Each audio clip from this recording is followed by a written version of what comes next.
എളിമ കൂടാതെ പ്രാർത്ഥിക്കുവാൻ സാധിക്കുകയില്ല.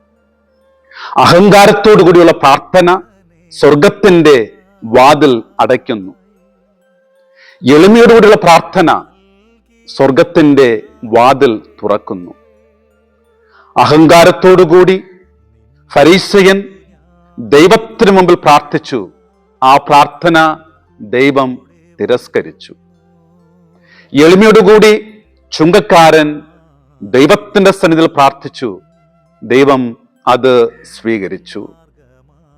സർവ അധികാരമുള്ള രാജാവ് പോലും പ്രാർത്ഥിക്കുമ്പോൾ ദൈവത്തിന്റെ മുന്നിൽ യാചകനായി മാറുകയാണ്.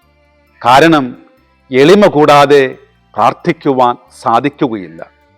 വിശുദ്ധ ജോൺ മരിയ വിയാനി ഏറെ ഹൃദ്യമായി പറയുന്നുണ്ട്, ഓ മനുഷ്യ, എല്ലാം ദൈവത്തിന് യാചിക്കേണ്ട ദരിദ്രനായിട്ടുള്ള സൃഷ്ടിയാണ് നീ.